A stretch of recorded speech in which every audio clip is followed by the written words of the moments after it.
இன்றைக்கும் உங்களோடு கூட தேவனுடைய வார்த்தையை பகிர்ந்து கொள்வதில் மகிழ்ச்சி அடைகிறேன். வேதாகமத்தில் விசுவாசத்தினால் நீதிமான் பிழைப்பான் என்கிற வார்த்தை எத்தனை முறை வருகிறது என்று யாராவது சொல்ல முடியுமா?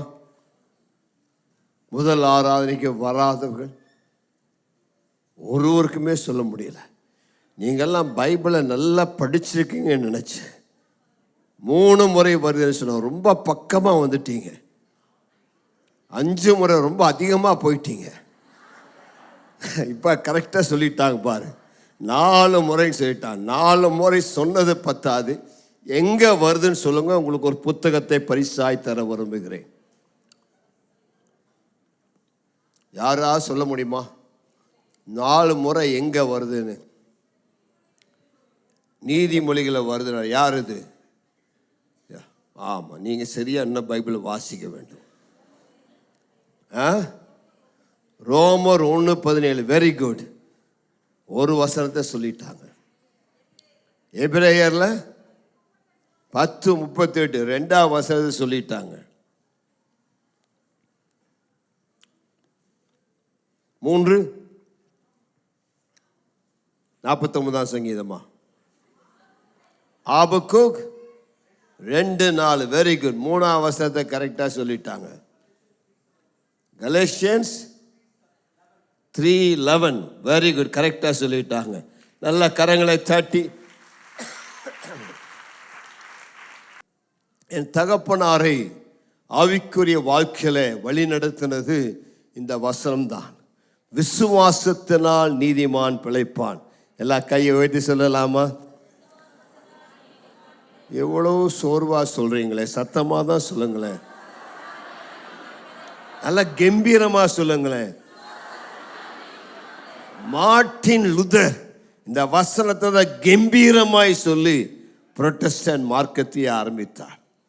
கத்தோலிக்க மார்க்கத்தில் நம்பிக்கையுடையவராக இருந்து அந்த போப்பாண்டவர் இருந்த அந்த ரோம ஆலயத்துக்கு படிக்கட்டுகளை முழங்காலையே தவழ்ந்து ஏறினார். அப்பொழுதுதான் அவருக்கு ஒரு சத்தம் துணித்தது. பிறகு வந்தார், வேதத்தை எடுத்தார், வாசித்தார். இந்த வசனம்தான் அவருடைய கண்களே பட்டது. கலாத்தியர் 3:11 விசுவாசத்தினால் நீதிமான் பிழைப்பான். அப்பொழுதுதான் ஆண்டவர் உணர்த்தினார், பாவ மன்னிப்பு சீட்டு வாங்குவதனால் அல்ல, அல்லது பாவத்தை போப்பிடத்தில் அறிக்கை பண்ணுவதனால் அல்ல, இயேசு எனக்காக கல்வாரி சிலுவையில் சிந்தின இரத்தத்திலே இயேசுவின் பேரில் நம்பிக்கை வைப்பதனாலே என் பாவங்கள் மன்னிக்கப்படுகிறது, எனக்கு ரட்சிப்பு உண்டாகிறது என்கிற சத்தியத்தை விசுவாசித்தார். உடனடியாக ஜெர்மன் தேசத்திலிருந்த விட்டன்பர்க் ஆலயத்தில் ரோமன் கத்தோலிக்க மார்க்கத்திலிருந்து 95 தப்பறையான உபதேசங்களை ஆணி அடித்து அந்த ஆலயத்தில் எழுதி வைத்து ப்ரொட்டஸ்ட் பண்ணி வெளியே வந்தார். ஆகவே தான் நம்மை ப்ரொட்டஸ்டன்ஸ் அழைக்கிறார். நாம் புரட்சி செய்து வெளியே வந்தவர்கள். ராமன் சொல்லலாமா? பக்கத்தில் பார்த்து சொல்லுங்க, நீங்கள் ஒரு புரட்சி வீரர். சத்தியத்தை நாம் சத்தியமாய் விசுவாசிக்கும். சத்தியத்தை யாராவது மாற்றி சொன்னான்னா புரட்சி செய்து இந்த சத்தியத்துக்காக எதையும் செய்ய ஆயத்தம். ஆகவே தான் உங்களுக்கு பேர் புரட்சி கிறிஸ்தவர்கள். பக்கத்தில் இருக்கிறப்பா சொல்லுங்க, நீங்கள் சாதாரண கிறிஸ்தவர்கள் அல்ல, ரோமன் கத்தோலிக்கர்கள் அல்ல. கத்தோலிக்கர்கள் பாரம்பரியமாக வந்த அந்த வழிபாட்டை பின்பற்றி வரவங்க. ஆனால் புரொட்டஸ்டன்னா இதுதான் சத்தியம்னு சொல்லி புரொட்டஸ்ட் பண்ணி வெளியே வந்தவர்கள். ஆகவே தான் இந்த சத்தியம், விசுவாசத்தினால் நீதிமான் பிழைப்பான்கிற சத்தியம் நம்ம எல்லாருக்கும் ஒரு ஆணித்தரமான சத்தியம். இந்த சத்தியம்தான் என் தகப்பனை வழிநடத்தியது. அவை வேதாமத்தில் வருகின்ற அந்த 4 வார்த்தைகளை உங்களுக்கு இன்றைக்கு என் தகப்பனாருடைய வாழ்க்கையை அடிப்படையாக கொண்டு விளக்கும்படியாய் விரும்புகிறேன். முதலாவதாக கலாத்தியர் 3ஆம் அதிகாரம் 11ஆம் வசனத்தை வாசிக்க கேட்போம். நியாய பிரமாணத்தினாலே ஒருவனும் தேவனிடத்தில் நீதிமான் ஆகிறதில்லை என்று வெளியரங்கமாயிருக்கிறது. ஏனெனில் விசுவாசத்தினாலே நீதிமான் பிழைப்பான் என்று எழுதியிருக்கிறதே. விசுவாசத்தினாலே நீதிமான் பிழைப்பான் என்று எழுதியிருக்கிறது. அப்போஸ்தலனாகிய பவுல் கலாத்தியருக்கு எழுதும் பொழுது, உங்க கிரிகளினால ஆண்டு உங்களை ரட்சிக்கிறது இல்ல, நீங்க செய்கிற நீதின் கிரிகள்னால ஆண்டு உங்களை ஆசீர்வதிக்கிறது இல்ல, நீங்க இயேசுவின் பேர்ல நம்பிக்கை வைத்தா போதும், அது உங்களை நீதிமானாக மாற்றுகிறது என்று சொல்லுகிறார். பக்கத்துல பார்த்து சொல்லுங்க, நீங்க ரட்சிக்கப்பட எதுவுமே செய்ய வேண்டாம், இயேசுவை நம்பினா போதும். சொல்லுங்க, இயேசுவை நம்பினா உங்க பாவம் மன்னிக்கப்படும். இயேசு எனக்காக சிலுவையிலே மரித்தார், இயேசு எனக்காக ரத்தம் சிந்தினார், இயேசு என் பாவங்களுக்காக என்னுடைய பாவத்தை எல்லாம் சிலுவையில் சுமந்துட்டார். ஐயா, அவர் சிலுவையில் சிந்தின ரத்தத்தினால எனக்கு மன்னிப்பு உண்டு, மீட்பு உண்டு, வாழ்க்கை உண்டு. ஆமென். நேற்றைக்கு சாயங்காலத்தில் புனித மைக்கேல் ஆலயத்தில் நடைபெற்ற சகல சமய கிறிஸ்துவ கிறிஸ்துமஸ் நிகழ்ச்சியிலே கலந்து கொண்டேன். அதில் அநேகர் முஸ்லீம் மார்க்கத்தார் பேச வந்தாங்க, இந்து மார்க்கத்திலிருந்து பேச வந்தாங்க. ஒரு இந்து துறவியார் அவர்கள் பல நல்லறம், துறவரம், இல்லறம் என்று சொல்லி பல அறங்களை குறித்து பேசினார். இப்படியெல்லாம் வாழ்ந்தாதான் நல்லது, ஆனால் கூட இன்னைக்கு மனுஷனுக்கு தூக்கம் வரதில்லைன்னு சொன்னார். நான் சொன்னேன், என்னுடைய ஆண்டவராய் இயேசு இரட்சகராக இந்த உலகத்தில் பிறந்தார். அவர் ஒரு சமுதாய நிபுணராய் பிறக்கவில்லை, ஒரு அரசியல்வாதியாய் பிறக்கவில்லை, ஒரு ராஜாவாய் பிறக்கவில்லை, ஒரு சட்ட நிபுணராய் பிறக்கவில்லை. இந்த உலகத்தினுடைய பிரச்சனை பொருளாதார பிரச்சனையாக இருந்தால் ஆண்டவர் மன்மோகன் சிங்கை அனுப்பியிருப்பார். இந்த உலகத்தின் பிரச்சனை ஒரு வியாதி பிரச்சனையாக இருந்தால் ஒரு டாக்டர் அனுப்பியிருப்பார். சட்ட பிரச்சனையா இருந்தால் ஒரு அம்பேத்கர் அனுப்பியிருப்பார். சமுதாய பிரச்சனையா இருந்தால் ஒரு மத தெரேசாவை அனுப்பியிருப்பார். இந்த உலகத்தின் பிரச்சனை பொருளாதார பிரச்சனை இல்லை, சமுதாய பிரச்சனை இல்லை, இந்த உலகத்தின் பிரச்சனை பாவத்தின் பிரச்சனை. ஆகவேதான் பாவத்தை போக்கும்படியாக தம்முடைய ஒரே பேரான குமாரனை பாவத்தை நிவர்த்தி செய்கிற பலியாக இரட்சகராக அனுப்பி தந்து இந்த உலகத்தில் வைத்திருக்க அன்பை வெளிப்படுத்தினார். இந்த சத்தியத்தை நாம் அறிந்து கொள்ள வேண்டும். அதைத்தான் அன்றைக்கு மார்ட்டின் லூதர் சொன்னார். அதற்கு முன் அப்போஸ்தலனாகிய பவுல் கலாத்திய நிருபத்திலே சொன்னார், என்னுடைய தான தர்மத்தினால் அல்ல, இயேசுவின் பேரில் நான் நம்பிக்கை வைப்பதனாலேயே என்னுடைய பாவங்கள் சாபங்கள் நீங்கிறது, எனக்கு ரட்சிப்பு உண்டாகிறது. என்னுடைய தகப்பனார் ஒரு இந்து குடும்பத்திலே பிறந்தவர். 1925 நவம்பர் மாதம் 27 நாய்க்கன் பாளையம் என்கிற பொள்ளாச்சியிலே ஒரு கிராமத்தில் பிறந்தார். அவருடைய தாயார் காளியம்மா, அவருடைய தகப்பனார் முத்து. எல்லா இந்து பாரம்பரியத்தின்படி வளர்க்கப்பட்டார். 18 வயது வரை 33 கோடி தெய்வங்களை வணங்கினார். அந்த பழனி மலைக்கு நடந்து சென்றார், காவடி தூக்கினார். அவருக்கு சமாதானம் கிடைக்கவில்லை, மெய்யான தெய்வத்தை அவர் அறிந்து கொள்ளவில்லை. அவருடைய ஊரில் இங்கிலாந்து தேசத்திலிருந்து லெவிசி மார்கரெட் என்று சொல்லப்பட்ட 2 அசல்மிஸ் ஆஃப் காட் மிஷனரிமார்கள் சுவிசேஷத்தை அறிவித்தார்கள். அவள் அந்த நாட்களிலேயே தமிழ் பாஷையை கற்றுக்கொண்டு தமிழ் மொழியில் சுவிசேஷத்தை பேசிய பொழுது அந்த தமிழ் மொழியினால் ஈர்க்கப்பட்டு அவருடைய வார்த்தைகளை கேட்டார். என்றாலும் அந்த அவர்கள் பிரசங்கித்த இயேசுவை அவர் விசுவாசிக்க விரும்பவில்லை. சொன்னார், உங்கள் தெய்வம் வெள்ளக்கார தெய்வம், எனக்கு வெள்ளக்கார தெய்வம் வேண்டாம், எங்கள் ஊரிலேயே 33 கோடி தெய்வம் இருக்கிறது, நீங்கள் வெள்ளைக்காரர்கள் ஏழைகள், உங்களுக்கு ஒரு தெய்வம் தான் இருக்கிறது, எங்களுக்கு 33 கோடி இருக்கிறது, ஒன்று கைவிட்டாலும் இன்னொன்றை கூப்பிடுவோம் என்று சொன்னார். ஒரு நாளில் 18வது வயதில் பெரியம்மை, வைசூரி நோய் என்று சொல்லுவார்கள், அந்த பெரியம்மை நோயினால் பாதிக்கப்பட்டார். இந்த காலத்துக்கு மருந்து மாத்திரைகள் கிடையாது. தன்னுடைய மரண படுக்கையில் மரணத்தோடு போராடி கொண்டிருந்த பொழுது மரண பயம் அவரை கவி பிடித்தது. ஐயோ, இந்த வாலிப வயதில் நான் மரித்தால் என்னுடைய பெற்றோர்களை யார் காப்பாற்றுவார்கள், நான் அவளுக்கு ஒரே மகனாயிற்று என்று சொல்லி அழுது புலம்பினார். 33 கோடியை கூப்பிட்டார், மாரியம்மாவை கூப்பிட்டார், வேப்பிலை எடுத்து அடித்தார், எதுவும் அவருக்கு பதில் தரவில்லை. கடைசியில் மிகுந்த பயந்தவராய் சொன்னார், அந்த கிறிஸ்தவர்கள் பிரசங்கம் பண்ணுகிற இயேசு மெய்யான தெய்வம் என்றார்.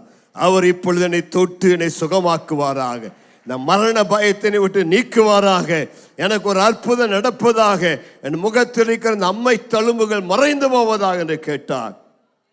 இயேசு மெய்யான ஜீவனுள்ள தெய்வமாக இருக்கிறபடினால அந்த படுக்கையிலிருந்து அவர் செய்த ஜெபத்தை கேட்டு அன்றைக்கே இயேசு அவரை தொட்டார், சுகமாக்கினார், மரண படுக்கையிலிருந்து உயிரோடு எழுப்பினார். பொதுவாக அம்மை தழும்பு வந்தால் மறையவே மறையாது.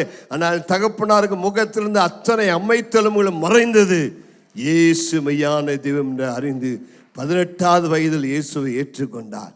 அவர் இயேசுவை ஏற்றுக்கொண்டது மட்டுமல்ல, அவருடைய குடும்பம், பாரம்பரிய குடும்பம், அவருடைய தகப்பனார், தாயார், என் தகப்பனார் எல்லாரும் அந்த 18வது வயதில் அவர்கள் ஞானஸ்தானம் பெற்று இயேசுவின் பிள்ளைகளானார்கள். 1948ஆம் வருஷம் டிசம்பரில் அவங்க எல்லாம் ஞானஸ்தானம் எடுத்தாங்க.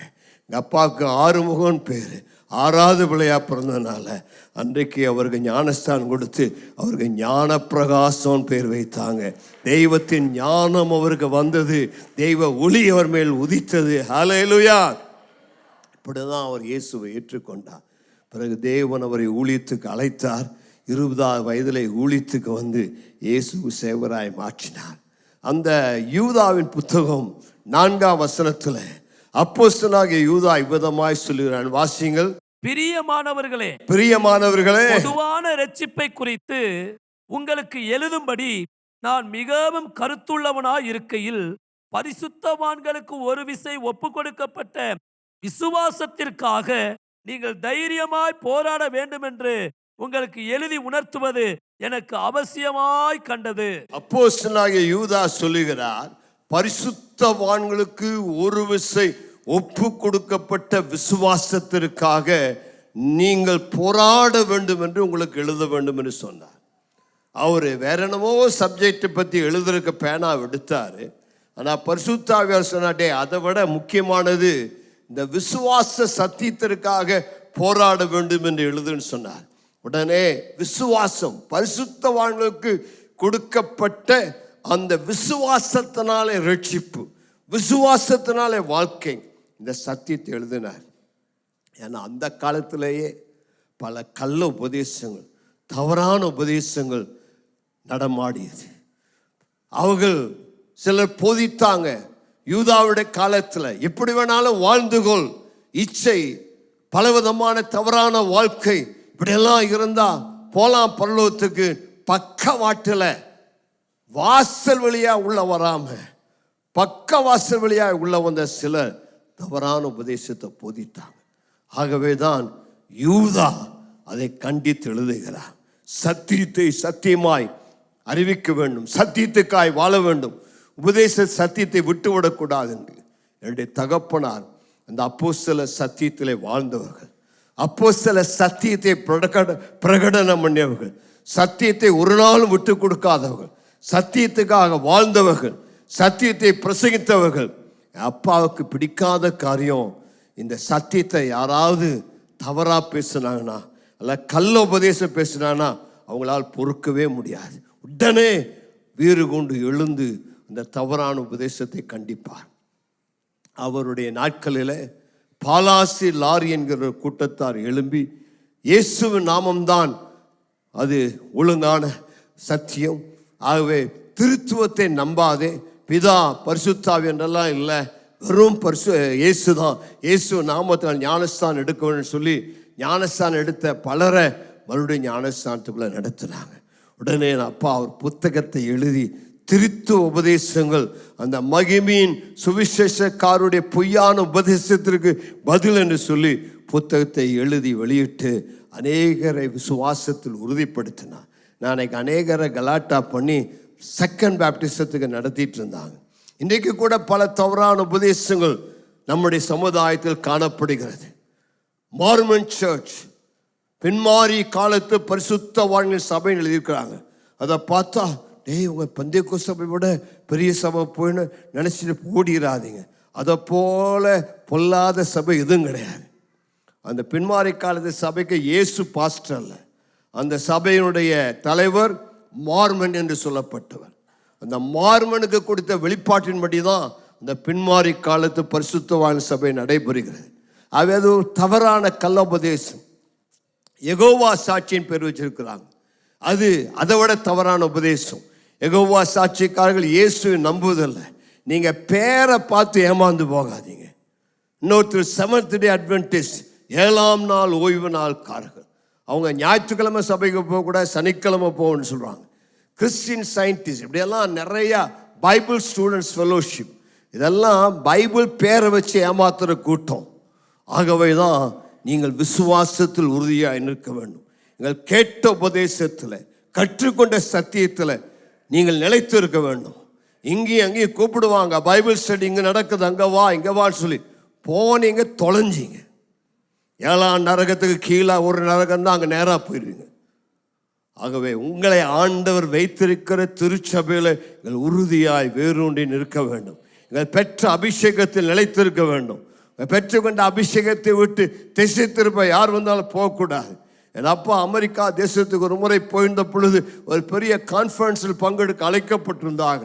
இந்த கான்ஃபரன்ஸை நடத்தின டாக்டர் மெக்கன்டையர் என்று சொன்னார், பரிசுத்த ஆவியோட அபிஷேகம் முதல் நூற்றாண்டோடு நின்று போய்விட்டது, இப்பொழுது அந்நிய பாஷை இல்லை, அபிஷேகம் இல்லை என்று சொல்லி அவர் பிரசங்கித்தார்.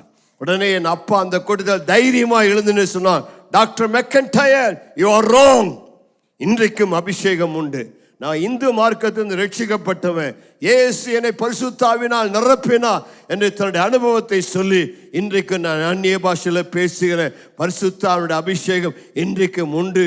எட்வின் ஓர் சொல்லியிருக்கிறார்கள், பண்டித ராமாபாய் காலத்தில் அக்கினி மும்பாயில் இறங்கி வந்து அவர்கள் ஆவியினால் நிரப்பப்பட்டார்கள், இன்றைக்கும் ஆவியான ஊற்றப்படுகிறான்னு சொன்னாங்க. இன்றைக்கு அபிஷேகத்தை மறுதளிக்கிற கூட்டத்தார் அநேகர் உண்டு. ஆனால் பரிசுத்த ஆவியின் அபிஷேகம்தான் நம்முடைய என்ஜினாக இருக்கிறது. ஆவிலே நிறைந்து அந்நிய பாஷையிலே பேசும் பொழுது அந்தகார சக்திகள் அழிந்து போகும், சத்துடைய வல்லமைகள் ஒளிந்து போகும். அது நம்முடைய பலனை புதுப்பிக்கும். என் அப்பாவுக்கு ரொம்ப நாள் அபிஷேகம் கிடைக்காம இருந்துச்சு. ரட்சிக்கப்பட்டு அவங்க அபிஷேகத்துக்காக கேட்டாங்க, பரிசுத்த ஆவியோட அபிஷேகம் எனக்கு வேணும்னு வாஞ்சித்தாங்க. ஆமாம், கிடைக்கல. ஒரு நாள் ஒரு மீட்டில் உட்கார்ந்துருந்த பொழுது திடீர்னு ஆவியானவர் நிரப்பினார். அவங்க அந்த பெஞ்சில், அந்த காலத்தில் பெஞ்சில் உட்காந்துருந்தாங்க, Tata Pat assemblies of God சர்ச்சில். அப்போ ஆவியில் நிரம்பினா அந்த பெஞ்சு ஆடிச்சு. இந்த பெஞ்சு ஆட, இவர் ஆட, பெஞ்சு ஆட, பெஞ்சில் உட்கார்ந்தவங்க எல்லாம் ஆட, எல்லாரும் இவரை வேடிக்கை பார்த்தாங்க. என்னடா பெஞ்சு இப்படி ஆடுது அப்படின்ட்டு. ஆனால் அன்றைக்கி வல்லமாக தான் கிடச்சிது. போய் கேட்டாங்க, எனக்கு இன்னும் அபிஷேகம் கிடைக்கலையேன்னு சொல்லி. அப்போது அந்த மிஷனரி அம்மா சொன்னாங்க, நீ போய் உள்ளத்தை ஆராய்ந்து பார், ஏதாவது வாழ்க்கையில் தப்பு இருக்குதான்னு ஆராய்ந்து பார், அது அறிக்கை பண்ணுனாங்க. ஒரு போய் உட்காந்து யோசித்து பார்த்தார். திடீர்னு ஞாபகம் வந்துச்சு. ஸ்கூலில் படிக்கும் பொழுது, ஆமாம், ஒரு பையனுக்கு இவருடைய பேனா கொடுத்தார். அது கிங்ஸ் பேனா, நல்ல ஒரு பேனா. அந்த பேனா ஃபவுண்டன் பேன், அந்த காலத்தில் ரொம்ப விலை ஜாஸ்தி. நான் சொல்கிறது 1945. அந்த ஃபவுண்டன் பேனை அவர் கொடுத்தாரு. அவர்கிட்ட இருந்து ஒரு டிக்ஷனரி வாங்கினார். அந்த பையன் ராமலிங்கம் நினைக்கிறவங்ககிட்ட இருந்து ஒரு டிக்ஷனரி வாங்கினார். அந்த பையன் பேனா வாங்கினா மூடி தொலைச்சிட்டான். மூடி தொலைச்சனால எங்கள் அப்பா அந்த டிக்ஷனரி உங்களுக்கு திருப்பி கொடுக்க மாட்டேன்னு ஒழிச்சு வச்சுட்டார். ஆமாம், இவர் டிக்ஷனரி வச்சே ரொம்ப நாள் அது வீட்டுக்கு பைபிள் ஸ்கூலுக்கு எடுத்துகிட்டு வந்துட்டார். அப்போ ஆவியான உணர்த்தினா, நீ கூட படிக்கிற பையன்கிட்ட ஆமாம் அந்த டிக்ஷனரி வாங்கி, இங்கிலீஷ் டு தமிழ் டிக்ஷனரி வாங்கி திருப்பி கொடுக்கல, அதனால தான் உனக்கு அபிஷேகம் கிடைக்கல, அதை திருப்பி கொடு அப்படின்னார். உடனடியாக எங்கள் அப்பா ஒரு மன்னிப்பு கடிதம் எழுதி அந்த பையனுக்கு அந்த டிக்ஷனரி திருப்பி அனுப்பி பிறகு கேட்டார். அன்னைக்கு ராத்திரி ஆவியானவர் நதி போல மேலே இறங்கி வந்து நிறுத்த முடியாத அளவுக்கு அபிஷேகத்தின் வல்லமையினால் நிரப்பினார். நல்ல கைகளை தட்டி கர்த்தரை ஸ்தோத்திரம் பண்ணலாமா? உனக்கு இதுவரைக்கும் அபிஷேகம் கிடைக்கலையா? இன்னைக்கு ஆண்டவரை பார்த்து கேளு, பரிசுத்த ஆவியானவரே என்னை நிரப்பும், என் வாழ்வில் என்ன தடை இருந்தால் எடுத்து போடும், எனக்கு இந்த அபிஷேகம் தேவைன்னு சொல்லி கேளு. உன் வாழ்வில் இருக்கிற குறைகளை உணர்த்தி காண்பிப்பார். நீங்களும் அபிஷேகத்தை பெற்றுக்கொள்ள முடியும். ராமன் சொல்லலாமா? பக்கத்தில் பார்த்து கேளுங்க, நீங்கள் விசுவாசிகள் ஆன போது பரிசுத்த ஆவி பெற்றுக் கொண்டீர்களா? அந்நிய பாஷை பேசுகிறீர்களா? ஆவி நிறைவே பெற்றீர்களா? பெறாவிட்டால் ஆண்டவரிடத்தில் கேட்டு ஆவி நிறைவே பெற்றுக்கொள்ளுங்கள். விசுவாசத்தினால் இரட்சிப்பு. 2வது, விசுவாசத்தினால் அனுதினமும் ஜெயமுள்ள வாழ்க்கை. சொல்லுங்க, விசுவாசத்தினாலே அனுதினமும் ஜெயமுள்ள வாழ்க்கை. எதற்கு விசுவாசம்? ஒவ்வொரு நாளும் வெற்றியுள்ள வாழ்க்கை வாழ்வதற்கு தான் தேவன் விசுவாசத்தை தந்திருக்கிறார். வாசியுங்கள், ரோமர் 1:16-17 வாசிங்க. கிறிஸ்துவின் சுவிசேஷத்தை குறித்து நான் வெட்கப்படேன். முன்பு யூதரிலும் பின்பு கிரேக்கரிலும் விசுவாசிக்கிறவன் எவனோ அவனுக்கு இரட்சிப்பு உண்டாவதற்கு அது தேவ பலனாயிருக்கிறது. கிறிஸ்துவின் சுவிசேஷத்தை குறித்து நான் வெட்கப்படேன். முன்பு யூதரிலும் பின்பு கிரேக்கரிலும், எல்லாரும் சொல்லுங்க, விசுவாசிக்கிறவன் எவனோ அதற்கு ரட்சிப்பு உண்டாகும். அவனுக்கு ரட்சிப்பு உண்டாவதற்கு அது தேவ பலனா இருக்கிறது. அடுத்த வசனம், விசுவாசத்தினாலே நீதிமான் பிழைப்பான் என்று எழுதியிருக்கிறபடி. மீண்டும் வருகை பாருங்க. விசுவாசத்தினால நீதிமான் பிழைப்பான் என்று எழுதியிருக்கிறபடி விசுவாசத்தினால் உண்டாகும் தேவ நீதி விசுவாசத்திற்கென்று அந்த சுவிசேஷத்தினால் வெளிப்படுத்தப்படுகிறது. விசுவாசத்தினால் என்ன உண்டாகிறது? தேவ நீதி உண்டாகிறது. அந்த தேவ நீதி விசுவாசத்திற்கென்று சுவிசேஷத்தினால் வெளிப்படுத்தப்படுகிறது. அப்போஸ்தலனாகிய பவுல் சொல்லும் பொழுது, I am not ashamed of the gospel, சுவிசேஷத்தை குறித்து நான் வெட்கப்படவில்லை, என்றால் அது எனக்கு தேவ பலனா இருக்கிறது. கையை உயர்த்தி சொல்லலாமா? சுவிசேஷத்தை விசுவாசிப்பதனால அது எனக்கு தேவ பலனையா. 1 கொரிந்தியர் 1 சொல்லும் பொழுது, சுவிசேஷம் சிலுவை சிலருக்கு பரியாசமா இருக்குது, சிலருக்கு கேலியா இருக்குது, சிலருக்கு பைத்தியமா இருக்கிறது. ஆனால் ரட்சிக்கப்படுகிற எனக்கு அது தேவ பலனா இருக்கிறது. ஹல்லேலூயா. சுவிசேஷத்தினால் உண்டாகிற விசுவாசம், இயேசுவின் நற்செய்தியை விசுவாசிப்பதனாலே எனக்கு ஒரு பலன் உண்டாகிறது. அந்த விசுவாசத்தினாலே நான் அனுதினமும் வெற்றியுள்ள வாழ்க்கை வாழ்கிறேன். அந்த விசுவாசத்தினாலே நான் உலகத்தை ஜெயிக்கிறேன். அந்த விசுவாசத்தினாலே நான் பாவத்தை ஜெயிக்கிறேன். அந்த விசுவாசத்தினாலே ஒவ்வொரு நாளும் தேவன் எனக்கு அற்புதங்களை செய்கிறார். தேவன் இருக்கிறார் என்று நான் விசுவாசிப்பதனாலே அவர் என் குறைகளை நிறைவாக்குகிறார். அந்த விசுவாசத்தினால்தான் நான் ஒரு நாள் வாழ முடியுது. விசுவாசம் இல்லைன்னா கிறிஸ்தவ வாழ்க்கையில ஒன்றுமே இல்லை. எனக்கு வருவதெல்லாம் விசுவாசத்தினால். நான் தேவனை விசுவாசித்தேன், ஆகையால் என்னுடைய வாழ்க்கையில் அற்புதங்கள் நடக்கிறது. நான் தேவனை விசுவாசிக்கிறேன், ஆகையால் வியாதிகள் சுகமாகிறது. நான் தேவனை விசுவாசிக்கிறேன், ஆகையால் எனக்கு அற்புதங்கள் நடக்கிறது. பக்கத்தில் பார்த்து சொல்லுங்க, விசுவாசித்தால் தேவ மகிமையை காண்பார். சொல்லுங்க, இன்றைக்கு நீங்க அவரை விசுவாசித்தீங்கன்னா ஒரு மகிமையை பார்க்க போறீங்க. விசுவாசித்தீங்கன்னா உங்கள் சூழ்நிலைகள் மாறும், உங்கள் பிரச்சனைகள் மாறும், உங்கள் தேவைகள் சந்திக்கப்படும், உங்கள் குறைகள் நிறைவாகும். விசுவாசத்தினால் வராத யாவும் பாவமே. நீங்க விசுவாசத்தினால்தான் உங்கள் வாழ்க்கையில் வெற்றியுள்ள வாழ்க்கை வாழ முடியும். விசுவாசம் இல்லைன்னா வாழ்க்கையில் ஒன்றுமே செய்ய முடியாதுங்க. அதனால தான் பைபிளில் விசுவாசத்திற்கு அதிக முக்கியத்துவம் கொடுக்கப்படுகிறது. எபிரேயர் 11 விசுவாசத்தை பற்றி எழுதப்பட்டிருக்கு. விசுவாசமானது நம்பப்படும் உறுதியும் காணப்படாதவே நிச்சயமா இருக்கிறது. இன்னும் வரல, ஆனால் நான் விசுவாசிக்கிறேன். இன்னும் நடக்கலை, நான் விசுவாசிக்கிறேன். இன்னும் ஆகலை, ஆனால் தேவன் பொய் சொல்ல மாட்டார், தேவன் சொன்னதை செய்வார் என்னை நம்புகிறேன். இந்த விசுவாசம் தான் என்னை வெற்றி பெற செய்கிறது. இந்த விசுவாசம் தான் என்னை வாழ வைக்கிறது. என் தகப்பனார் அந்த விசுவாசத்தை தான் பற்றி கொண்டார். அவர் 20வது வயதில் ஊழியத்துக்கு வந்தார். அப்போ அந்த 8ஆம் நம்பரில் ஒரு Tata Pat Livsey memorial assemblies of God சர்ச்னு இப்போ இருக்குது. அந்த காலத்தில் தான் first assembly of God church. அந்த சர்ச்சுக்கு தான் என் அப்பா முதல் பாஸ்டர். அந்த சபையை ஆரம்பித்தவர் என் தகப்பன். லிவ்ஸிஸ் ஆரம்பித்தாங்க. அவங்களுக்கு முதல் பாஸ்டராக அப்பா இருந்தாங்க. அந்த சர்ச்சில் ஒரு கமிட்டி கீழே வேலை செஞ்சால் 60 ரூபாய் சம்பளம் கொடுத்தாங்க. அது அவருக்கு பத்தல. ஆனாலும் விசுவாசத்தில் வாழ்ந்தார்.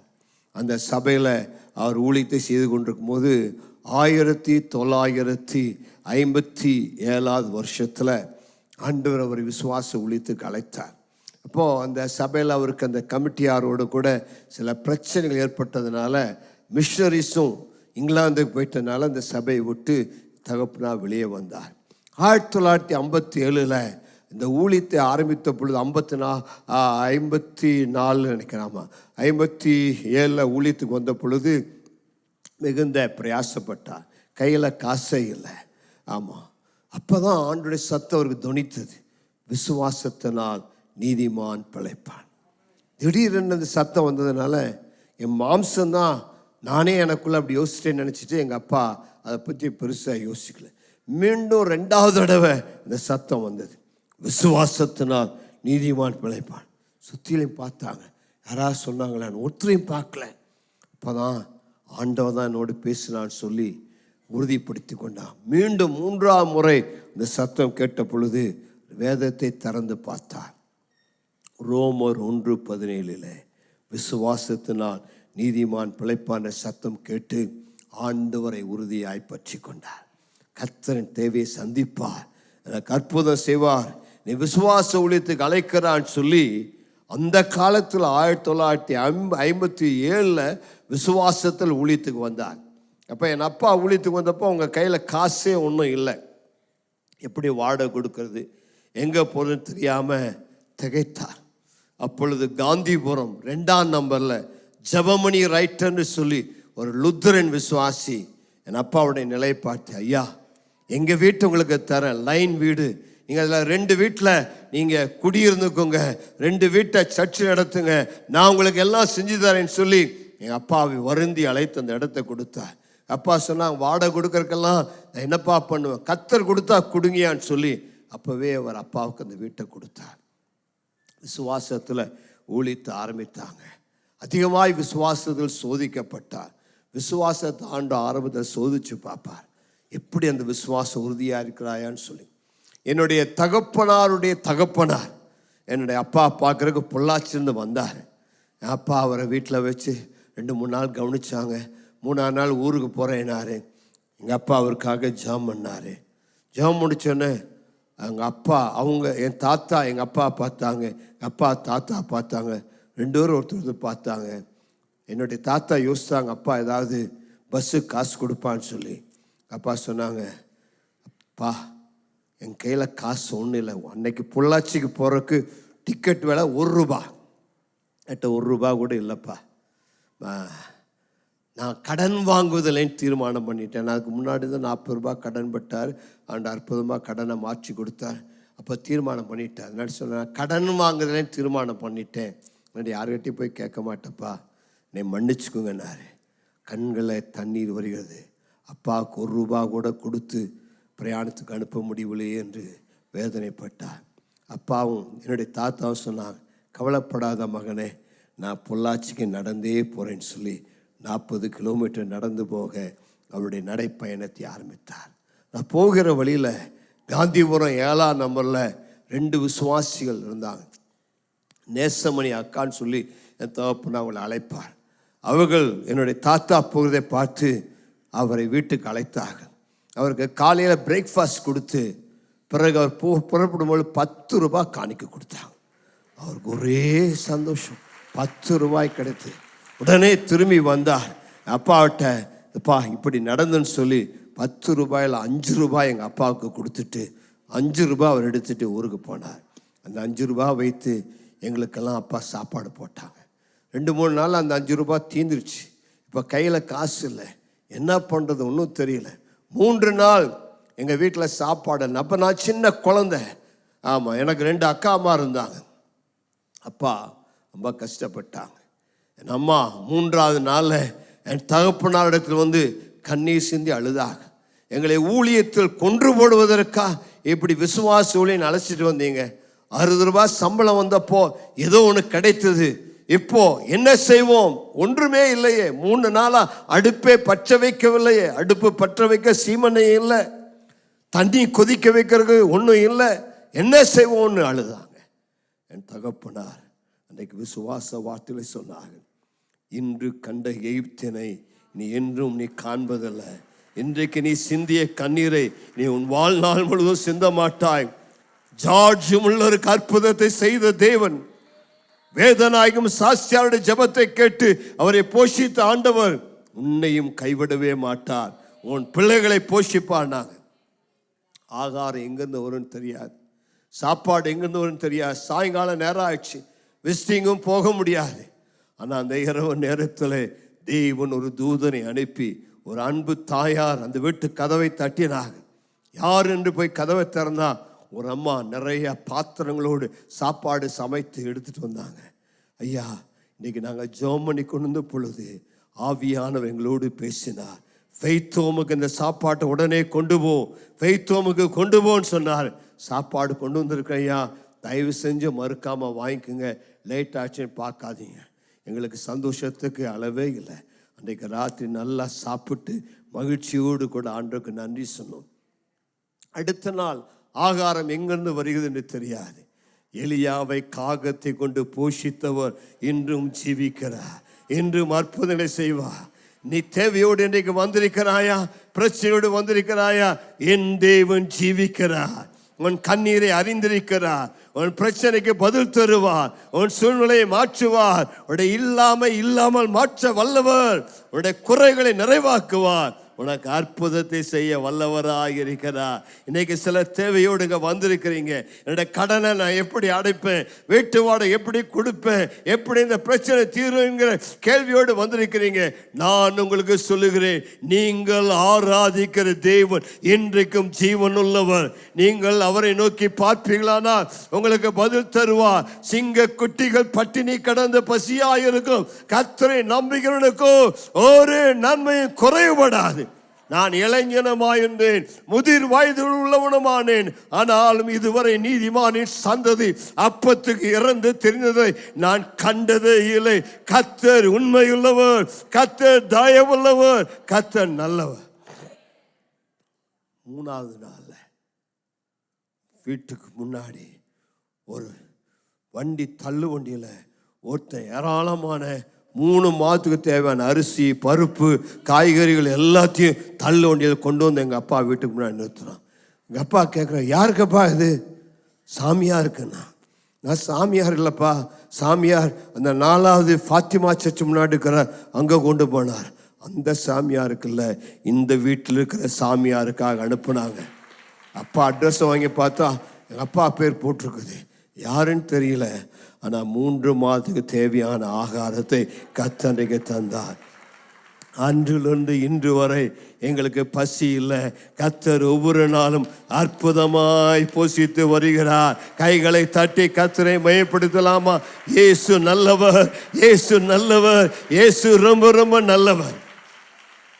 அந்த காந்திபுரம் 2ஆம் நம்பரில் ஆரம்பிக்கப்பட்ட சபைதான் ஃபுல் காஸ்பல் பெண்டிகாஸ்டல் சர்ச், பூரண சுவிசேஷ பெந்தேகோஸ்தே திருச்சபை.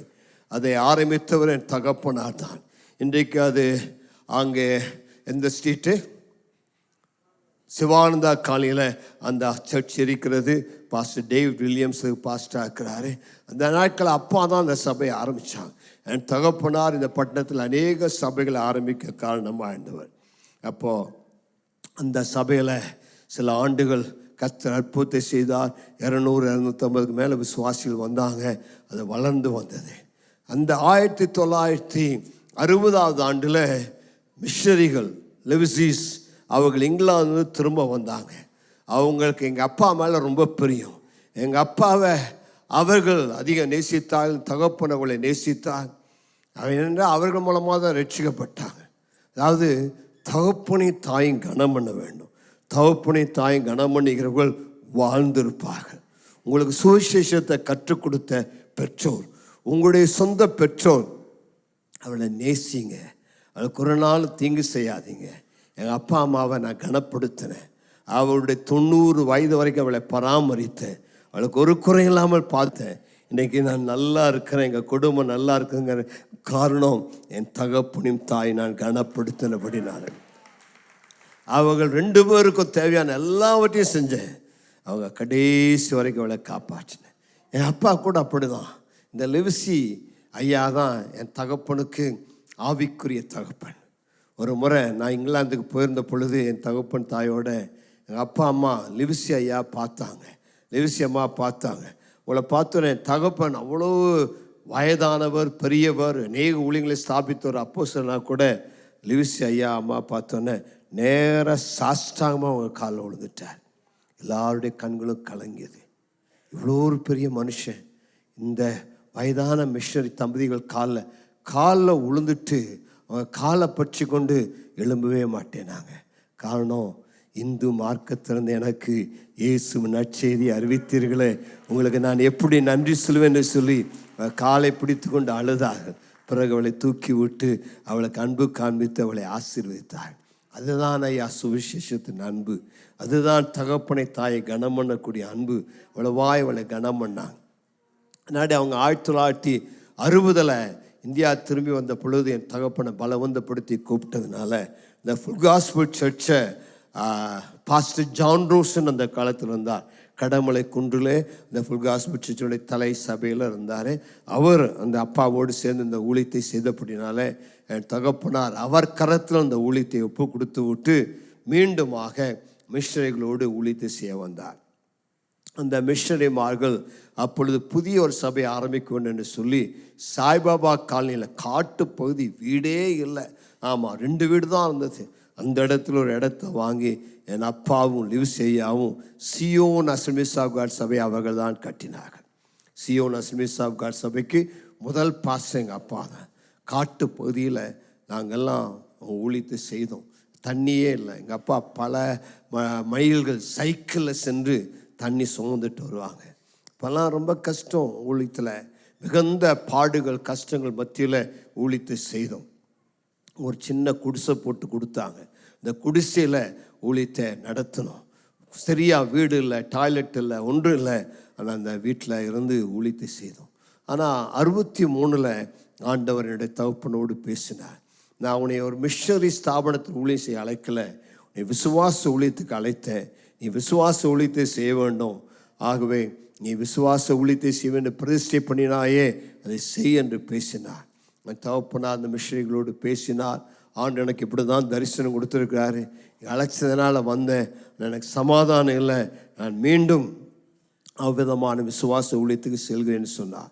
என் தகப்பனார் ஆண்டவர் சொப்பனை காண்பித்தார். ஒரு சில விசுவாசிலே உள்ள ஒரு சிறிய சபை, இந்த சபையை போய் நீ எடுத்து கட்டு என்று சொல்லி சொன்னார். அப்பொழுது அந்த தரிசனத்தின்படி பட்டேல் ரூட்டில் இப்பொழுது இருக்கக்கூடிய Pentecostal Church of India pastor Paul Ponraj இப்பொழுது பாஸ்டராக இருக்கிறாரு. அந்த காலத்தில் அந்த சபையில் ஜேக்கப் அம்மா என்று சொல்லி ஒரு அம்மா, அந்த சிரியன் ஜேக்கப் என்று சொல்லி அந்த அம்மா தான் அந்த சபையை நடத்தினாங்க. 5 விசுவாசிகள் இருந்தாங்க. ஆமாம், பொன்ராஜுடைய மாமியாருடைய அம்மா அந்த சபையில் ஆரம்ப காலத்து விசுவாசி, அற்புதம்மான்னு பேர். அவங்களுடைய சகோதரி ஞானம்மான்னு பேர். இன்னொரு கமலம்மா பாட்டின்னு சொல்லி இப்படி ஒரு 5 பாட்டிமா இருந்தாங்க. அந்த சபைக்கு எங்கள் அப்பா பொறுப்பெடுத்து அந்த சபையை பாஸ்டராக மாறினாங்க. 1963 பட்டேல் ரோட் சர்ச்சுக்கு அவர் பாஸ்டராக இருந்து அந்த சபையை நடத்தினார்கள். தகப்பன் உபவாசத்தோடு ஜெபத்தோடு தேவ சமூகத்தில் காத்திருந்தனால அந்த சபை 250 பேராய் வளர்ந்து பெரிய சபையாய் மாறியது. கரங்களை தட்டி கர்த்தரை மேம்படுத்தலாமா? அந்த இடத்திலும் இந்த சபை ஸ்தாபித்ததை வளர அதை பெரிதாக்கி அநேக காரியங்களை செஞ்சாங்க. 12 வருஷம் அந்த சபையில் ஊழியத்தை செய்தாங்க. ஆனால் 12வது வருடம் முடிவில் அந்த சபையில் இருக்கக்கூடிய சில வாலிபர்களுக்கும் இந்த ஜேக்கப் அம்மாவுக்கும் பிரச்சனைகள் வந்தது. அப்பொழுது என் தகப்பனார், நான் கோர்ட்டுக்கெல்லாம் வரல, கோர்ட்டில் கேஸ் போட்டிருந்தாங்க. அந்த கேஸில் எங்கள் அப்பா பக்கம் ஜெயம் வரும்போது இருந்த பொழுது எங்கள் அப்பா இந்த ஜட்ஜை பார்த்து, நான் ஒரு சொப்பனை பார்த்தேயா, இயேசு மத்திய ஆகாயத்தில் வருவதை பார்த்தேன். இயேசுவின் வருகை சமீபம். அவருடைய வருகையில் நான் ஒரு ப்ராப்பர்ட்டிக்காக சொத்துக்காக சண்டை போட்டு அவருடைய வருகையில் கைவிடப்பட விரும்பவில்லை. இந்த சொத்து எனக்கு வேண்டாம், நீங்களே இந்த சொத்தை வைத்துக் கொள்ளுங்க, நான் இயேசுவின் வருகையில் போக விரும்புகிறேன் என்று சொல்லி அந்த சொத்தை அவர்களுக்கே விட்டு கொடுத்து விட்டு அவர்கள் ஒன்றுமில்லாமல் வெறுங்கையோடு கூட மீண்டும் 1976 அந்த சபை விட்டு புறப்பட்டு வந்தார். அப்பொழுதுதான் ஆண்டவர் ஆபக்கூக் 2:4 சொல்லியிருக்கிறபடி தரிசனங்களை தந்தார். ஆபக்கூக் தீர்க்கதரிசி அவர் தன்னுடைய அரணில் நிலை கொண்டிருந்த பொழுது தேவன் அவனுக்கு தரிசனத்தை காண்பித்தார். எழுதி வை தரிசனத்தை என்று சொன்னார். எழுதி வைத்தார். ஆண்டவர் சொன்னார், இப்போ பிரச்சனை இப்படியெல்லாம் இருக்குதே, பாபிலோனியர்கள் எதிர்த்து வருகிறார்களே, என்ன செய்வென்று கேட்டதற்கு ஆண்டவர் சொன்ன பதில், விசுவாசத்தினால் நீதிமான் பிழைப்பான். ஒரு ஆமேன்னு சொல்லலாமா? காந்திபுரத்தில் மகாவீர் பக்கத்தில் இருந்த ஒரு அண்டர் கிரவுண்டை ஒரு 300 ரூபாய் கொடுத்து வாடகைக்கு எடுத்து அந்த இடத்தில் ஐபிஎஸ் ஸ்தாபனத்தை ஆரம்பித்தார். அப்பொழுது எனக்கு 25 வயது. இங்கிலாந்தில் பைபிள் காலேஜ் முடித்து என் தகப்பனோடு இணைந்து ஊழியத்தை செய்தேன். ஊழியத்தின் ஆரம்பத்தின் நாட்கள் சுலபமாக இல்லை. எனக்கு உதவி செய்கின்ற அநேகர் கைவிட்டு விட்டாங்க. ஒரு நேரம் ஆகாத்து கூட வழி இல்லாமல் கஷ்டப்பட்டோம்.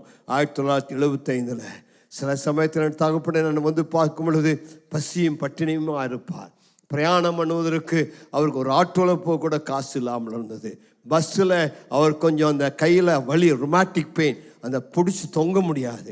அப்படியெல்லாம் கஷ்டப்பட்டு தான் 76 ஊழியத்தை ஆரம்பித்தோம். பிறகு 1977 நாங்கள் எப்பொழுது குடியிருக்கிற இந்த கிராஸ்கட் ரூட்டில் ஊழியத்தை ஆரம்பிக்க கர்த்தர் உதவி செய்தார். அதற்கு 1,15,000 ரூபாய் தான் அந்த நாட்டில் அந்த கட்டடத்துக்கு விலை. அது கொடுக்கறதுக்கு எங்கள் அப்பாட்ட 15,000 ரூபாய் கூட இல்லை. இப்போது அழகப்பன்னு சொல்ல ஒரு ஃபைனான்ஷியல் அந்த பணத்தையெல்லாம் அப்பாவுக்கு கொடுத்து இந்த இடத்த வாங்கிக்கோங்க, விடாதீங்கன்னு சொல்லி அவரே காசு போட்டு வாங்கி கொடுத்தார். ஆமாம், அந்த இடத்துல தான் 1977 நம்முடைய ஐபிஏ ஊழியம் ஆரம்பிக்கப்பட்டது. கருந்த ஒரு கார் ஷெட்டை சர்ச்சாக மாற்றி ஆரம்பித்தோம். கர்த்தர் படிப்படியை ஆசீர்வதித்தார். தகப்பனாருக்கு தேவன் தரிசனத்தை கொடுத்தார். தகப்பனார் பார்த்தாரு, அவங்களுடைய வீட்டிலேருந்து சர்ச்சிலேருந்து ஒரு பவர் லைன் அங்கே பல இடத்துக்கு, பல தூரத்துக்கு, பல மைல் கணக்காக இந்திய தேசம் முழுவதுமாக அந்த பவர் லைன் போகிறது. அங்கங்கே பவர் ஸ்டேஷன் உண்டாகிறது. இதை பார்த்து விழித்து கொண்டார். அப்பொழுதுதான் கர்த்தருக்கு சொன்னார், இந்த சபையிலிருந்து அநேக பவர் லைன்கள், பவர் ஹவுஸுகள் இந்தியா முழுவதும் சென்று அநேக சபைகள் உருவாக போகிறது. அது வல்லமை இடமாய், அபிஷேகத்தின் இடமாய் கர்த்தர் ஆஸ்வதிக்கப் போகிறார் என்கிற தரிசனத்தை அந்த நாளில் கர்த்தர் கொடுத்தார். 1977 ஆண்டிலிருந்து நடந்தவங்களுக்கு தெரியும். 1989 இந்த இடத்திற்கு வந்தோம், ஆலயத்தை கட்டினோம், 91 பிரதிஷ்டை செய்தோம். இன்றைக்கு என் தகப்பனுக்கு கொடுத்த தரிசனங்கள் நம் தலைமுறையில் நிறைவேறி வருவதை காண்டு மகிழ்ச்சி அடைகிறோம். ராமன் சொல்லலாமா? பக்கத்துக்கு கை கொடுத்து, நீங்கள் கண்ட தரிசனம் அது உங்கள் தலைமுறைகளுக்கு, அது உங்கள் பிள்ளைகளின் பிள்ளைகளுக்கு. இந்த தரிசனம் உங்களோடு நின்று விடாது. இந்த தரிசனத்தை உங்கள் சந்ததியார் எழுந்து நிறைவேற்றுவாங்க. அப்பாவுக்கு கொடுத்த தரிசனம் இன்றைக்கு நாங்கள் அதை நிறைவேற்றி வருகிறோம். எங்கள் அப்பா காலத்தில் 150 சபையில் ஸ்தாபித்தாங்க. பல இடங்களுக்கு சென்றாங்க. அவர்கள் போய் தமிழகத்தில் அநேக இடங்களை 2ஆம் வருகை குறித்து அறிவித்தார்கள். அவள் போகாத இடங்களே கிடையாது, போகாத கிராமங்களே கிடையாது. இன்றைக்கு நான் பல ஊர்களுக்கு போகும்போது அந்த ஊரில் இருக்க மக்கள் சொல்லுவாங்க, அன்னைக்கே உங்கள் அப்பா வந்து இந்த ஊரில் பிரசங்கம் பண்ணாங்க. நான் அதை பார்த்தா மிகுந்த ஆச்சரியப்படுங்க. என்னென்றால் மிகுந்த ஏழ்மை நிறைந்த கிராமங்கள். அவங்க சொல்லுவாங்க, உங்கள் அப்பாவுக்கு படுக்கிறதுக்கு ரூமெல்லாம் கிடையாது, ராத்திரியில் ஒரு மரத்துக்கடியில் படுத்துப்பாங்க, சரியான ஆகாரம் இல்லை, திருவள்ளூர் பஸ்ஸில் போவாங்க.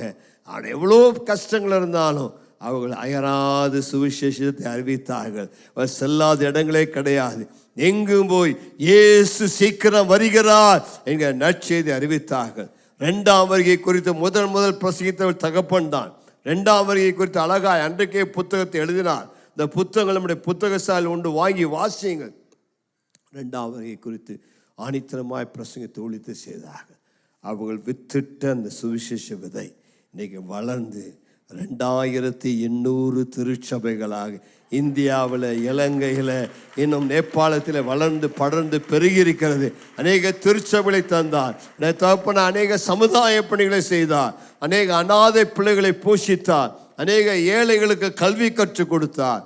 ஒரு நல்ல ஊழியத்தை நிறைவேற்றி, அவருக்கு கர்த்தர் கொடுத்த ஊழியத்தை நிறைவேற்றி முடித்தார். தரிசனங்கள் நிறைவேறியது. ஹல்லேலூயா. அவர் ஒரு தரிசனத்தின் மனிதன், அவர் ஒரு சொப்பனத்தின் மனிதன். தேவன் அவருக்கு கொடுத்த தரிசனங்கள் எவ்வளோ தடைகள் இருந்தாலும் எல்லாவற்றையும் நிறைவேற்றினார். உங்கள் தரிசனங்களை கர்த்தர் நிறைவேற்ற வல்லவர். கடைசியாக எபிரேயர் 10:38 வாசிங்க. விசுவாசத்தினால் நீதிமான் பிழைப்பான், பின்வாங்கி போவானானால் அவன் மேல் என் ஆத்துமா பிரியமாயிராது என்கிறார். எபிரேய நிருப ஆசிரியர் இந்த நிருபத்தை எழுதும் பொழுது அநேக அந்த முதல் நூற்றாண்டில் வாழ்ந்த எபிரேய கிறிஸ்தவர்கள் பல பாடுகளை சகித்தார், பல போராட்டங்களை சகித்தார். அவர்கள் பலவிதத்தில் உபத்திரப்படுத்தப்பட்டார்கள், சித்திரவதையாக்கப்பட்டார்கள், வாளால் அறுக்கப்பட்டார்கள், பலவிதமான கொடுமைகள், நிந்தைகளை, அவமானங்களை சகித்தார்கள். கிறிஸ்துவ நிமித்தம் அதிகமாக உபத்திரப்படுத்தப்பட்டார்கள். இந்த உபத்திரவங்களை தாங்க முடியாதபடி விசுவாசத்தை விட்டு பின்வாங்கி போய்விடலாமா, பழைய யூத மார்க்கத்துக்கே சென்று விடலாமா என்று யோசித்தார்.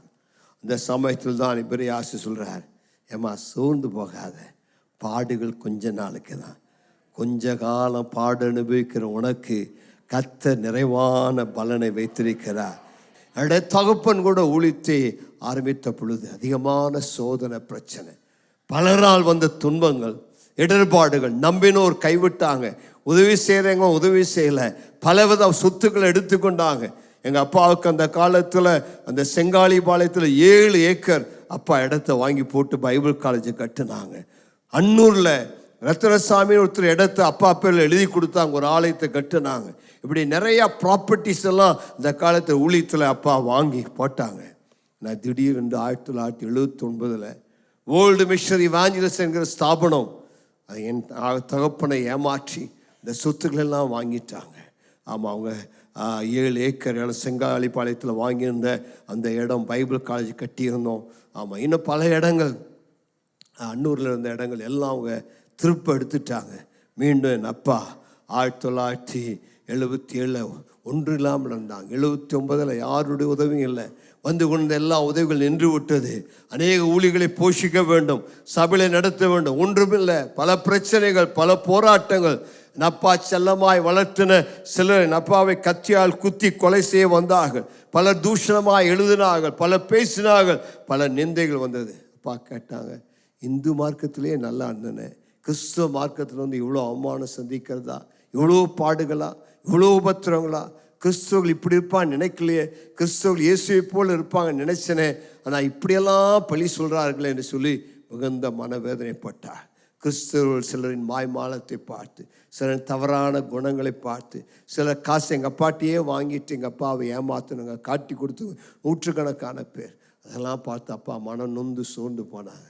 அப்பா ஆண்டு கேட்டார், ஏப்பா அவங்கள பார்க்குறேன், என்னை நோக்கி பார், நான் உண்மை உள்ளவர். நான் உனக்கு எதாவது தவறு செஞ்சேனா, நான் உனக்கு எதாவது தீமை செஞ்சேனா, நான் உன்னை கைவிட்டேனா, நீ என்னை நோக்கி பார்த்தால் ஒரு நாள் இடறி போவதில்லை என்று சொன்னார். கைகளை உயர்த்துற ஹல்லேலூயா சொல்லலாமா? கையை உயர்த்தி சொல்லுங்க, இயேசுவை நோக்கி பார்க்கிறேன், என் விசுவாசத்தை துவக்கிறவர் அவர், என் விசுவாசத்தை முடிக்கிறவர். மற்றவங்க என்னை ஊழியத்துக்கு அழைக்கலை, மற்றவங்க என்னை பார்க்கல, அவங்கள பார்த்து நான் ஊழியத்துக்கு வரல, இயேசுவை பார்த்து தான் நான் ரட்சிக்கப்பட்டேன். அவரையே கடைசி வரை நோக்கி பார்ப்பேன். அவரை விட்டு என் கண்களை வலது பக்கம் இடது பக்கம் திரும்ப மாட்டேன், மற்றவர்களை பார்த்து இடறி போக மாட்டேன். அவள் என்ன செஞ்சாலும் பரவாயில்ல, இயேசு போதுமே, கடைசி வரை இயேசு போதுமே. அந்த விசுவாசத்தில் என் தகப்பனை ஆண்டவர் உற்சாகப்படுத்தினார். மனிதரை பாராத, மனிதர்கள் அப்படி தான் இருப்பாங்க, ஆனால் உனக்காக சிலுவையில் நான் ரத்தம் சிந்தி உன்னை பெயர் சொல்லி அழைத்து உன் பேரில் நான் அன்பு வைத்திருக்கிற என்னை பார்த்துக்கொள், என்னை இடராது என்று சொல்லி தைரியப்படுத்தி தூக்கி விட்டாங்க. அதில் என் தகப்பனா விசுவாச பாதையில் ஓடுனாங்க. 70 ஆண்டுகள் ஊழியத்தை செய்தார்கள். அவளுக்கு கர்த்தர் நியமித்த ஓட்டத்தை ஓடி முடித்தார்கள். 90வது வயதில் தன் ஓட்டத்தை முடித்து தன்னுடைய பரம பங்கை பெற்றுக்கொள்ள பரலோக ராஜ்யத்தில் பிரவேசித்திருக்கிறார்கள். இயேசுவின் 2ஆம் வருகையின் மேலே அதிக நம்பிக்கை வைத்திருந்தார்கள். அவருடைய காலத்திலே இயேசு வருவார்னு விசுவாசித்து பிரசங்கம் பண்ணாங்க. தங்களை தேவனுக்கு முழு அர்ப்பணித்து ஒப்பு கொடுத்தாங்க. என் அப்பா எனக்கெல்லாம் பல முறை சொன்ன காரியம், என் முழங்காலை பாரும்பாங்க. உங்கள் முழங்காலை பார்த்தா உங்கள் முழங்கால் காப்பு காய்த்திருக்கும், அவ்வளோ இதாக கட்டியாக இருக்கும். ஏன்னா முழங்காலையே மணிக்கணக்காக நிற்பாங்க. அதிகாலையில் எழுந்து முழங்கால் நின்று ஜெயிப்பாங்க. எங்களெல்லாம் அப்பா அதிகாலை எழுப்பிடுவது பழக்கம். நான் ஒரு ராத்திரி தூங்கிட்டு இருக்கும்போது ராத்திரி 2 மணிக்கு எந்திரிச்சிட்டேன். நான் காலை விடிய காலை ஆயிடுச்சுன்னு சொல்லி என்னுடைய தம்பிமாரெல்லாம் எழுப்பிட்டேன். வாடா ஜெபி, பீட்டர் வா, ரெஜி வான்னு சொல்லி எல்லாத்தையும் 2 மணிக்கு எழுப்பிட்டு எல்லாம் பாய் போட்டு உட்காந்து வா ஜாமலான்னு காலை ஸ்தோத்திரிப்பேங்கிற பாட்டு பாடுவோம். ஸ்தோத்திரிப்பேன் பாட்டு பாடிட்டு இருந்தோம். இப்போ எங்கள் அப்பா திடீர்னு எந்திரிச்சு வந்து, ஏன்டா அந்த ராத்திரி 2 மணிக்கு இப்படி உட்காந்துருக்கீங்கன்னாரு. அப்போ தான் எங்களுக்கு தெரியும் மணி 2 மணி தான் ஆச்சு, போய் படுங்கடான்னாரு. போய் படுத்துட்டோம். இப்படி எங்களெல்லாம் அதிகாலை ஜெபத்தில் வழி நடத்துகிறவர்கள் காலையில் முழங்கால் நிற்பாங்க, முட்டிலே நின்று பைபிள் வாசிப்பாங்க, முழங்காலில் நின்று ஜெயிப்பாங்க. அவங்களுக்கு பல பலவீனங்கள் இருந்தாலும் முழங்காலில் நிற்கிற ஒரு தேவ மனிதராக இருந்தார். அந்த முழங்கால் நின்று வேதத்தை வாசிக்கிற பழக்கத்தை விடவே இல்லை. ட்ரெயினில் போனால் கூட ட்ரெயினில் எல்லா டிடிஆர் வந்து போன பிறகு முட்டி போட்டு பைபிளை வாசிப்பார். பஸ்ஸில் முட்டி போட்டு பைபிளை வாசிப்பார். ஏர்போர்ட் போனால் வெக்கமே போனால் முழங்கால் போட்டு அங்கே பைபிள் வாசிப்பார். சுவிசேஷத்தை அறிவிக்க வாஞ்சலும். இந்த காலத்தில் தகர மைக்ராஃபோன் இருக்கும். எங்கள் அம்மாவுக்கு அந்த மற்றொரு மைக் இருக்கும், அதை வச்சுட்டு அவங்க பேசுவாங்க, அந்த பேட்ரி போட்ட மைக்ராஃபோன். என் அப்பாவுக்கு அந்த காலத்தில் தகர மைக் அந்த தகர மெகாஃபோன், அதை எடுத்துகிட்டு டைமண்ட் டாக்கிஸ் முன்னாடி நிற்பாங்க. சோமசுந்தரா மில் இன்றைக்கெல்லாம் மூடிட்டாங்க, அந்த மில்லெல்லாம் போய் நிற்பாங்க. இந்த மில் விடுற நேரத்தில் அந்த மேட்னி ஷோ விடுற சினிமா தியேட்டர் முன்னாடி போய் நின்று இயேசுவே ஆண்டவர் ரட்சிக்கப்படுன்னு சொல்லி பேசுவாங்க. அதிகாலையில் 5 மணிக்கு எழுந்து போய் தெருக்களெல்லாம் சுவிசேஷத்தை அறிவிப்பாங்க. எங்கள் அப்பா ஏறாத தெரு கிடையாது, போகாத கிராமங்கள் கிடையாது. தொண்டாமுத்தூர், நரசாபுரம், இந்த எட்டிமடை, இன்னும் ஆலந்துறை, இந்த பகுதிகளுக்கெல்லாம் சென்று பலருக்கு இயேசுவை அறிவித்தார்கள். பிசாசுகளை துரத்தினார்கள், வியாதிகளை சுகமாக்கினார்கள், அப்போஸ்தல ஊழியத்தை செய்தார்கள். தேவன் அவரோடு கூட இருந்து அவருடைய வசனத்தை அற்புத அடையாளங்களால் உறுதிப்படுத்தினார். அவர் மூலமாய் அநேகர் ரட்சிக்கப்பட்டு தேவ பிள்ளைகளாய் மாறினார்கள். கடைசி மூச்சு வரை இயேசுவின் சுவிசேஷத்தை அறிவித்து பட்டி தொட்டி கிராமங்களை சுவிசேஷம் அறிவிக்காத இடங்களெல்லாம் சுவிசேஷத்தை அறிவித்து இயேசுக்காய் சாட்சியாய் வாழ்ந்தார்கள். இயேசுவை வாழ்ந்து காட்டினார்கள். உள்ளத்தில் அவர்களுக்கு கசப்பு இல்லை, வருத்தம் இல்லை, பகை இல்லை. அவருக்கு விரோதமாக யார் என்ன தவறு செய்தாலும் மன்னித்து விடுவார்கள். அவர்களுக்கு விரோதமாக தப்பு செஞ்சவங்களுக்கே நன்மை செய்வாங்க. அவர்களுக்கு நன்மை பெற்ற அநேகருக்கு விரோதமாக எழும்பினாலும் மீண்டும் அவர்களிடத்தில் வரும் பொழுது அன்பு காண்பித்தார். ஒருவரையும் பழி வாங்கவில்லை. தான தர்மம் பண்ணக்கூடியவர். அவர் பாக்கெட்டில் கைவிட்டால் என்ன காசு இருந்தோ கொடுப்பார். அவருக்கு காசு இல்லைனாலும் பரவாயில்ல, எல்லாருக்கும் தூக்கி தூக்கி கொடுப்பார். அநேக தான தர்மங்களை பண்ணி அநேகரை வாழ வைத்த ஒரு தேவ மனிதன். எங்கள் ஆண்டவங்களோடு ஒரு உடன்படிக்கை பண்ணுகிறார். உடன்படிக்கை என்ன? தாத்தா யோபு ஞானப்பிரகாஷ் ஐயா மேலே இருந்த அந்த அபிஷேகம், அவர் வாயில் கத்தர் கொடுத்த வார்த்தைகள் உங்கள் பேரில் இன்றைக்கு இறங்கி வருவதாக, உங்கள் குடும்பத்தின் மேல் இறங்கி வருவதாக, உங்கள் சந்ததியின் மேல் இறங்கி வருவதாக. அந்த எலியான் மேல் இருந்த அந்த அபிஷேகம் எலிசான் மேலே இறங்கி வந்தது போல இன்றைக்கு உங்கள் பேரில் என் தகப்பனா மேல் இருந்த அந்த ஆவியாருடைய அபிஷேகம், அந்த ஆவியாருடைய கிருபை, அந்த ஆவியாருடைய வல்லமை இன்னைக்கு உங்கள் பேரில் இறங்கி வருவதாக. அவர்கள் இல்லாவிட்டாலும் பரிசுத்த ஆவியானவர் அவளுக்கு தந்த அந்த அப்போஸ்தல அபிஷேகத்தை, அந்த அப்போஸ்தல கிருபை வரங்களை இன்றைக்கு உங்கள் பேரில் பொழிந்தருளுவாராக. நீங்கள் இந்த காலத்தில் எழுந்து நின்று தேவ ராஜ்யத்தை கட்ட, தேவனுக்காக ஊழியம் செய்ய கர்த்தர் உங்களுக்கு உதவி செய்வாராக. இயேசுவை நம்பினீங்கன்னா எல்லாவற்றையும் அவர் உங்களுக்கு செய்ய வல்லவராக இருக்கிறார். கையை ஓடி சொல்லுங்க, ஆண்டவரே நான் உங்களை விசுவாசிக்கிறேன்னு சொல்லுங்களேன். நான் உங்களை விசுவாசிக்கிறேன். விசுவாசிக்க உனக்கு இன்றைக்கு ஒரு அற்புதம் நடந்து கொண்டிருக்கிறது. விசுவாசிக்கிற உனக்கு இன்றைக்கு அவருடைய வல்லமை மேலே இறங்கி வந்து கொண்டிருக்கிறது. விசுவாசிக்கிற உனக்கு சுகத்தை கத்த தந்து கொண்டிருக்கிறார். உன் வியாதி சுகமாகும். என் அப்பா ஆஸ்மா வியாதியில் கஷ்டப்பட்டாங்க, அவர் ஆண்டவர் விசுவாசித்தார். ஆஸ்மா வியாதி அவருக்கு 50 வயசுல சுகமாக்கினார். 90 வயசு வரைக்கும் இந்த ஆஸ்மா வியாதி திரும்ப வரவே இல்லை. மரண படுக்கையில் படுத்திருந்த என் தகப்பனை கர்த்தர் விசுவாசத்தினால் உயிரோடு எழுப்பினார். இன்னைக்கு உங்களுக்கு என் தகப்பனுடைய சாட்சி தான் சொன்னேன். என்னுடைய வாழ்விலும் இந்த விசுவாசத்தினாலே நான் பெற்ற அற்புதங்கள் 1000-10000 அற்புதங்கள். அவளை சொல்லிகிட்டே போனால் நைட்டு வரைக்கும் உங்களை உட்கார வச்சிருவேன். ஆனால் கர்த்தர் நல்லவர், இயேசு நல்லவர். விசுவாசத்தினால் நீதிமான் பிழைப்பான். நீ பிழைப்பதற்கு ஒரே வழி இயேசு மேல் இருக்கிற விசுவாசம். இயேசுவை நம்பு, அவருடைய வாழ வைப்பார். இயேசுவை நம்பு, அவருடைய தேவையை சந்திப்பார். இயேசுவை நம்பு, அவருடைய கைவிடவே மாட்டார். இயேசுவை நம்பு, அவர் உன்னை உயர்த்தி வைப்பார். எழுந்து நிற்போமா? நல்லா நம்முடைய 2 கரங்களை உயர்த்தி நல்லா நம்முடைய விசுவாசத்தை அறிக்கை பண்ணி நல்லா சொல்லுங்க, ஆண்டவரே நான் உம்மை விசுவாசிக்கிறேயா, நம்மை விசுவாசிக்கிறேன் ஆண்டவரே, நான் விசுவாசம், நீங்கள் எனக்கு உதவி செய்யுங்க, எல்லாவற்றுக்காக விசுவாசிக்கன்னு சொல்லி நல்லா கைகளை உயர்த்தி சத்தமாக ஆண்டவருக்கு நன்றி சொல்லலாம். நல்ல விசுவாசத்தோடு கூட ஆண்டவருக்கு நன்றி சொல்லி ஆண்டவரை உயர்த்தி துதிப்போம். நல்லா 2 கரங்களை உயர்த்தி உங்களுடைய விசுவாசத்தை அறிக்கை பண்ணுங்க. அம்மா ஐயா, அன்னைக்கு எதை விசுவாசிக்கிறீங்க? இன்னைக்கு உங்க தேவை என்ன? சின்னதோ பெருசோ ஆண்டவரை விசுவாசித்தீங்கன்னா வருகின்ற வாரத்தில் ஒரு அற்புதத்தை காண்பீர்கள். வருகின்ற வாரத்தில் அநேக சாட்சி சொல்லுவீங்க. இயேசு உங்களுக்கு அற்புதத்தை செய்ய விரும்புகிறார். அவர் உங்களிடத்தில் கேட்கக்கூடிய ஒரே ஒரு கேள்வி, நீ என்னை விசுவாசிக்கிறாயா? Do you believe? Do you believe? நீ விசுவாசித்தால் எல்லாம் கூடும், விசுவாசித்தால் எல்லாம் ஆகும். கையை உயர்த்தி சொல்லுங்க, ஆண்டவரே உம்மை விசுவாசிக்கிறேன், உம்மை விசுவாசிக்கிறேன். I believe in your God. இது மனுஷனால் நடக்காதது, ஆனால் தேவனால் எல்லாம் ஆகும், ஆனால் தேவனால் எல்லாம் கூடும். ஆண்டவரே இயேசுவே நாமை விசுவாசிக்கிறேன். இன்னைக்கு அநேகருக்கு அற்புதங்கள் நடந்து கொண்டிருக்கிறது. கர்த்தருடைய வல்லமை இறங்கி வருகிறது. பிரதர், கர்த்தரை தொடுகிறார், உன் ஜெபத்தை கேட்கிறார். தாயே, உன் கண்ணீரை ஆண்டவர் காண்கிறார். இன்றைக்கு ஆண்டவருடைய வல்லமை மேல் இறங்கி வருகிறது. உன்னுடைய நோயை குணமாக்குகிறார், உன் பலவீனத்தை மாற்றுகிறார். இயேசு உனக்கு அற்புதத்தை செய்கிறார். இயேசுனை தொட்டு கொண்டிருக்கிறார். பெற்றுக்கொள், பெற்றுக்கொள், பெற்றுக்கொள். அந்த அற்புத வல்லமை பெற்றுக்கொள். இயேசுவின் சுகத்தை பெற்றுக்கொள். இயேசுவின் வல்லமை பெற்றுக்கொள். இயேசுவே உம்மை நம்புகிறவர்கள் ஒவ்வொருவருக்கும் ஒரு அற்புதத்தை செய்யும் ஆண்டவரே. யாருமே நோக்கி எதை கேட்டாலும் இயேசுவின் நாமத்திலே இன்றைக்கு ஒரு அற்புதம் நடப்பதாக, உம்முடைய வல்லமை வெளிப்படுவதாக, உம்முடைய சூழ்நிலைகள் மாறுவதாக.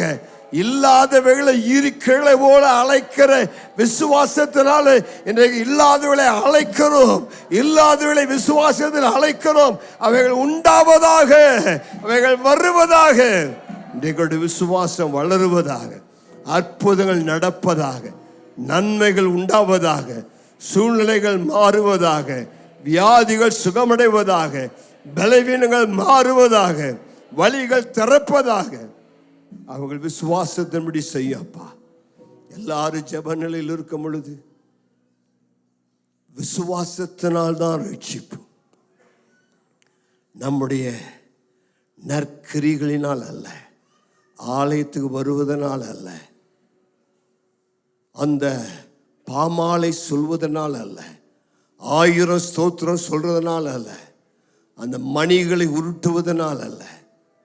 இயேசுவே உம்மை நம்புகிறேன், நீதான் மெய்யான தெய்வம், எனக்காக சிலுவையில மரித்தீர், உம்முடைய சிலுவை மரணத்தை நம்புகிறையா, என் பாவத்தை மன்னிங்க, என் வியாதியை மாற்றுங்க, என்னை ரட்சிங்க, என்னை ஆசீர்வதிங்க. யார் இயேசு நோக்கி கூப்பிட்டாலும் அவளுக்கு ரட்சிப்பு உண்டாகிறது. இந்த அருமையான கூடுகையில இதுவரைக்கும் நீங்க இயேசு நம்பாம இருந்தீங்கன்னா, இதுவரைக்கும் இயேசுக்கும் உள்ளத்தை ஒப்பு கொடுக்காம இருந்தீங்கன்னா, இயேசு எல்லாருக்கும் தெய்வம், யாரையும் புறமே தள்ள மாட்டார். நீங்க ஆண்டவரிடத்துல இயேசப்பா என்னை உங்க பிள்ளையா ஏற்றுக்கொள்ளும், உங்க மேல நம்பிக்கை வைக்கிறேன்னு சொன்னீங்கன்னா, இன்றைக்கு இயேசு உங்களுக்கு சமாதானம் தருவார், உங்கள் பாவத்தை மன்னிப்பார், உங்களை ரட்சிப்பார், உங்களை விடுதலை ஆக்குவார், உங்கள் பாவ சாப ரோகங்களை மாற்றுவார், உங்களுக்கு நித்திய வாழ்வை தருவார்.